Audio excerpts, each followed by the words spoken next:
Abraham es conocido como el padre de la fe. En un momento la Biblia dice que Dios le pidió a su único hijo, usted conoce la historia, a Isaac. Después de casi 100 años, Dios le da un hijo. Sara era estéril, Sara era anciana, y en medio de esta situación, después de más de 20 años orando, tuvo una respuesta, queda embarazada y tiene un bebé. Pero vino una prueba, y la prueba era que tenía que sacrificar a su hijo Isaac. Y Abraham estuvo dispuesto a sacrificarlo, pero llegó un ángel y le dijo: detén tu mano, ha sido probado.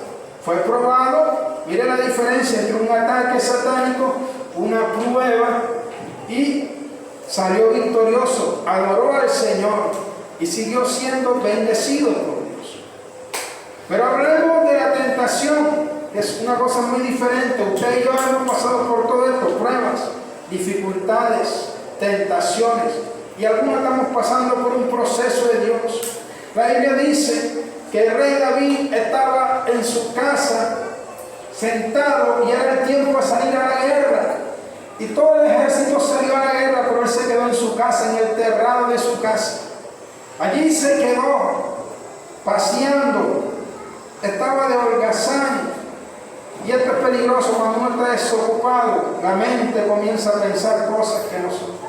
Y así estaba David, desocupado, mirando televisión, mirando en el celular, y de pronto mira por la ventana de su casa y ve una hermosa mujer que se está bañando.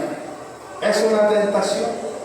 Dice que la miró, acondició en su corazón, como era el rey y tenía el poder, nadie puede decirle nada al rey, la hizo llamar, se acostó con ella, fornicó, y aquella mujer quedó embarazada. No solo una tentación, sino que cayó en tentación, y esto produjo el pecado. La Biblia dice que cada uno es tentado de sus propios deseos. Y este pecado no quedó ahí, sino que quiso tratar de presentar a este niño que estaba en el vientre de esta mujer como hijo del padre. Hizo llamar a Urías. Y Urías, al no acostarse con su esposa, le mandó una carta, lo puso al frente de la batalla, y allí murió Urías. O sea, se cometió un homicidio. Esta es la tentación. Mire que son cosas muy diferentes. Tentación, pruebas. Pero hablemos del proceso de Dios en nuestras vidas. Hablemos también de ese mismo hombre, David. La Biblia nos dice que fue un pastor de ovejas, un hombre sencillo, era el menor de 7 hermanos, le gustaba adorar a Dios, adoraba al Señor. Ser pastor de ovejas y llevarlas donde había pasto verde. Esto implicaba a veces ir a llanuras, a lejanas tierras, para conseguir el pasto, el agua. Ser pastor implicaba que usted tenía que estar atento a sus ovejas en la mañana, en la tarde y en la noche. Prácticamente no dormía. Si la oveja era atacada en la noche, el pastor salía y defendía a la oveja. Tenía que pelear con lobos, con osos. Y ahí es donde David comienza a desarrollarse. Y esto es lo que yo he llamado el proceso de Dios. Este proceso, esta escuela del Señor. Esto no se aprende en el instituto bíblico, en la escuela bíblica. Esto se aprende en la vida diaria.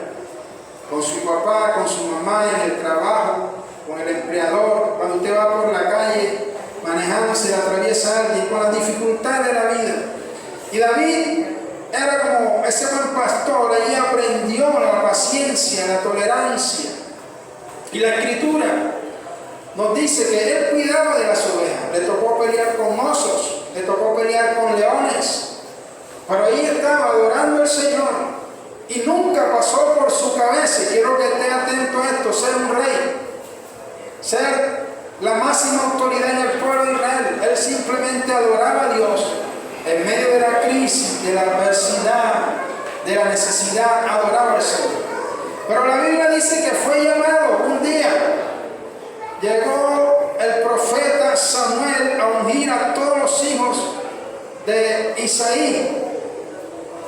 Y David estaba pastoreando ovejas y lo hicieron traer, lo ungieron con aceite. Pero la escritura dice que después que fue ungido con aceite, ¿qué cree usted? ¿Que subió al trono inmediatamente? No. Los estudiosos dicen que pasaron más de 10 años en ese proceso. Fue ungido, como he dicho yo, para ser mandado. Le tocaba hacer los mandados. El papá lo mandó a llevar el queso, el suero a los hermanos que estaban peleando en la batalla con Saúl. Después de ser ungido. Y allí estaba David con un llamado, con un propósito, con una unción a cosas grandes. Pero tenía que pasar por el proceso de Dios. Muchas veces vamos a encontrar en la Biblia a David llorando. Porque la Biblia dice que Saúl muchas veces lo quiso perseguir, lo quiso matar. Y es cuando lo aplicamos en nuestras vidas. Tú no entiendes por qué estás pasando situaciones adversas, difíciles, de crisis, de enfermedad. Te preguntas si yo soy cristiano, si yo diezmo, si yo ofrendo, si llevo 20 años, 30 años de ser evangélico, ¿por qué me ocurre esto a mí? En medio de la pandemia he visto que murieron muchos pastores, muchos ministros, muchos amigos. A su nombre. Mucha gente murió. Y la pregunta es, ¿por qué si yo soy un hombre o una mujer de Dios? Y la Biblia no da respuesta a esto, el proceso por el cual vamos pasando. Igual que David, 10 años siendo perseguido por Saúl, 10 años siendo azotado. La Biblia dice que un día le tocó hacerse el loco, dejó correr la saliva por su boca para que no lo mataran. En situaciones adversas, era ungido, tenía la unción de Dios, tenía un llamado, tenía un propósito, era un hombre que adoraba y bendecía a Dios, pero estaba pasando por crisis, por adversidades. Y un día tuvo a Saúl y tuvo 2 veces la oportunidad de matarlo, pero él dijo, no tocará mi mano el ungido de Jehová. Esperó pacientemente. Si moría Saúl, él llegaba a ser el rey, pero él no se adelantó. Él no se adelantó, dígalo conmigo, no se adelantó. Porque cuando usted y yo nos adelantamos al proceso de Dios, vienen las dificultades. Un niño de 12 años no es para que se case, ni para que esté haciendo cosas, porque apenas está en un proceso de ser una persona adulta. Usted no puede hacer la primaria y pasar a la universidad, tiene que pasar por el bachillerato. Todo eso es un proceso. Uno no se puede saltar las etapas, no se puede saltar los tiempos. No, porque ya Dios me llamó y Dios me dijo y Dios me habló. Tienes que esperar el momento del Señor. El proceso de Dios. No, que Dios me dijo que me iba a dar una esposa, un esposo, una casa. Dios le había hablado a David que iba a ser el rey. Y estaba ungido por el profeta Samuel. Pero pasaron más de 10 años. 10 años escondiéndose en cueva, haciéndose loco, pasando necesidad. La Biblia dice que sus amigos eran hombres amargados, endeudados. Y tenía un gran enemigo que era nada menos y nada más que el rey Saúl, la máxima autoridad en el pueblo. Pero él estaba en un proceso. Dios lo estaba procesando para darle el trono, para que gobernara, para darle autoridad, para darle dominio. Y esto es algo que nosotros como iglesia tenemos que aprender. Cuando viene la enfermedad, la dificultad, tú tienes que discernir si es una prueba, si es una tentación, si es un ataque del diablo o si es un proceso que Dios tiene en tu vida. Amén. Cuando uno no pasa por ese proceso, nos ocurre lo que le pasó a Judas. ¿Sí? Gloria al Señor. Vaya conmigo. Y Pedro se levantó en medio de los hermanos y los reunió.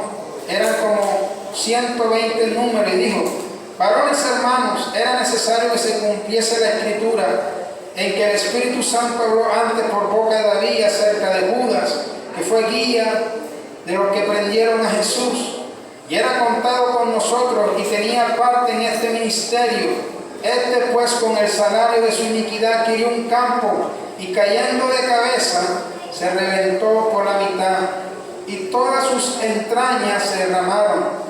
Y fue notorio a todos los habitantes de Jerusalén, de tal manera que aquel campo se llama en su propia lengua Asaldama, que quiere decir campo de sangre.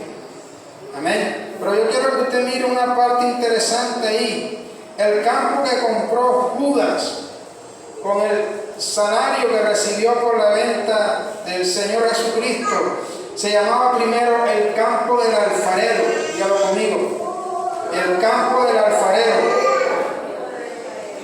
Gloria a Jesús. Y después le cambiaron el nombre por el campo de sangre. Y es interesante porque estamos hablando de vasija, estamos hablando de proceso, estamos hablando de quebrantamiento, estamos hablando de pruebas, de tentaciones, pero más que todo ese proceso de Dios. Yo no puedo salirme del proceso, no, yo me voy para atrás, yo no sigo avanzando en Cristo porque son muchas las pruebas, las dificultades, porque no tengo lo que quiero, porque esto, porque aquello. No, si tú te sales del proceso, no vas a ser terminado. No vas a dejar que el alfarero haga lo que tenga que hacer en tu vida. Yo conozco mucha gente que se han ido al mundo porque no lo saludaron, porque no consiguieron un sí de una mujer, porque no tuvieron el trabajo deseado, por tantas cosas insignificantes. Y en el caso de Judas, la Biblia dice que él vendió, retrocedió, avanzó por el pecado y dejó al Salvador. Y la Biblia dice que compró este campo, el campo del alfarero. Y mire, vaya conmigo al libro de Mateo, capítulo 27, 5, 27, 5. Dice: y arrojando la pieza de plata en el templo salió y fue y se ahorcó. Los principales sacerdotes, tomando la pieza de plata, dijeron: no es lícito echarla en el tesoro de las ofrendas, porque es precio de sangre. Y después de consultar, compraron con ellas, dígalo conmigo, el campo del alfarero. El campo del alfarero, para sepultar de los extranjeros, para sepultura de los extranjeros. Por lo cual aquel campo se llama hasta el día de hoy campo de sangre. Pero ¿cómo se llamaba primero? Campo del alfarero. Y no es casualidad. Judas fue una vasija que no siguió en el proceso de Dios y se rompió, pero no dejó que el Señor lo restaurara, no dejó que fuera restaurado. Y pasa algo, cuando algo se daña, hoy la ciencia ha avanzado mucho, podemos arreglarla. Hay vasijas que pueden ser arregladas y quedan como nuevas, vestidos, zapatos, calzados, camisas, pero él no dejó que el Señor lo restaurara, sino que se dañó. Y la Biblia dice, lo que leímos ahorita en el libro de Hechos, que fue y se ahorcó. Y algunos dicen, no, que la Biblia se contradice, porque allá dice que se ahorcó y acá dice que cayó de cabeza y se reventó.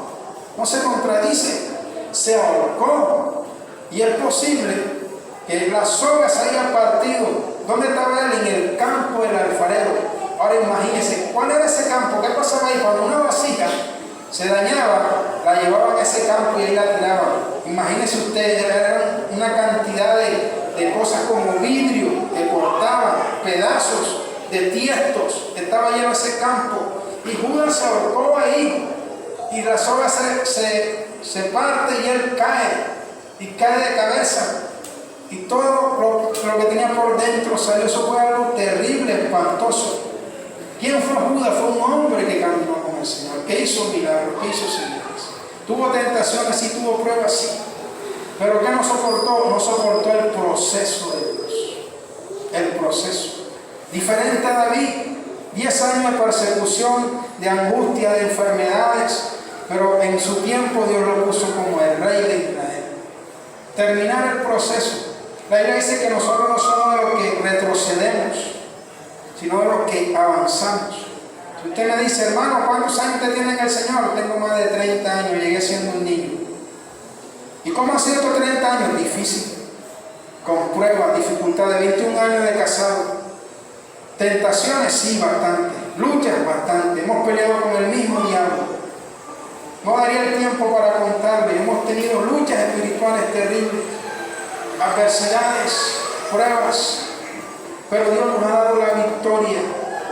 Hemos entendido lo que es una prueba, lo que es un proceso, lo que es estar bendecido, lo que es adorar a Dios con los bolsillos llenos, pero también lo que es adorar al Señor con los bolsillos vacíos, lo que es llegar a la iglesia bendecido con salud y lo que es llegar a la iglesia con cálculos en los riñones, dolencias. Cuando estuve al frente, tuvimos como pareja al frente el grupo de alabanza, muchas veces, y teníamos a cargo los ayunos, muchas veces íbamos a ministrar. Y yo lloraba, pero no era la unción, era el dolor que tenía aquí en mis riñones. Y el Señor obraba milagros y sanidades, y yo con el dolor aquí, con el dolor. Me inyectaban, tomaba pastillas y Señor, cuando ese dolor me caía, yo caía en el suelo y lloraba. No podía levantar. Un día hicimos 3 días de ayuno por el grupo de alabanza. Ese día el Señor restauró, libertó. Y yo no estaba orando por mis riñones. Pero fui a la casa, fui al baño y sin ningún dolor sentí que algo pegó en el inodoro. Lo tomé y era una piedra. Yo no me puedo explicar cómo salió esa piedra. Era una piedra como usted ha visto la sal, así. La tuve guardada por un tiempo hasta que mi esposa la botó. Pero fue algo tremendo, o sea, el Señor lo hizo. Ese es uno de los tantos milagros que Dios ha hecho. A Dios se le adora con zapatos, sin zapatos, con casa, sin casa, con esposa, sin esposa, con novio, sin novia. Pero nosotros entendemos que estamos aquí porque Él nos salvó, Él nos redimió, nos compró a precio de sangre, que tiene un propósito de lo fuerte. Alabado sea Dios. Tiene un propósito con usted, con su hogar, con su familia. Y es por eso que el diablo se ha levantado y han venido tentaciones, pruebas, dificultades, porque él sabe lo que Dios tiene con usted. Pero usted no puede retroceder, usted no puede darse por vencido.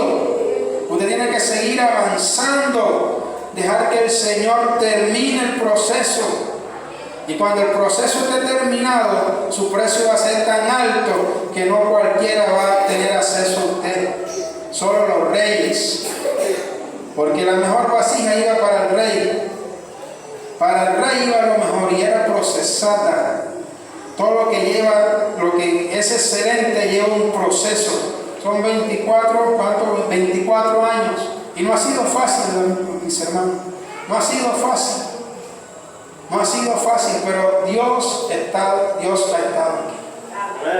Amén. Dios ha estado aquí y eso es lo maravilloso. Alguien dijo, no puede haber tierra prometida si no hay un desierto. El pueblo pasó por el desierto, ¿para qué? Para ser probado, para probar lo que había en su corazón. Mucha gente en medio de la pandemia se apartó del Señor, muchas congregaciones han cerrado, mucha gente se volvió al mundo, no aguantaron el proceso. No soportaron, y la Biblia dice que el reino de los cielos lo arrebatan los valientes. Los que adoran al Señor con salud o sin salud. ¿Por qué, hermano, viene esto? Dios sabrá. Usted está ahí como soldado peleando la buena batalla. No hay explicación a veces por qué muchos seres queridos se fueron. ¿Por qué mi salud se ha demacrado? ¿Por qué esto? ¿Por qué aquello? Pero Dios, nosotros no somos llamados para cuestionar a Dios. Estamos aquí por fe, no por vista. Y es la fe la que nos mueve, la que nos hace conquistar, la que nos hace estar en lugares celestiales con Cristo Jesús. Amén. Y es una palabra de aliento para usted en esta noche, que Dios es fiel. Dios es bueno, fiel es el que lo llamó. Fiel es Dios. Grande ha sido su misericordia. Yo llegué a la congregación con 2 pantalones y le quitaba, me traía la ropa escondida de mi papá para servir al Señor, porque era ujier, porque ya comencé, a los 15 días el Señor me bautizó en el Espíritu Santo y comenzamos a ministrar a Dios. Nunca eso fue impedimento. Llegaba del trabajo a las 7:40, iba llegando a la congregación, sucio porque no llevaba ropa de trabajo. Y así adoraba a Dios. Y Dios en su tiempo nos dio un negocio, nos bendijo y nos dio lo que necesitamos. Dios es fiel. En esta noche quiero tener un momento de oración. Vamos a tener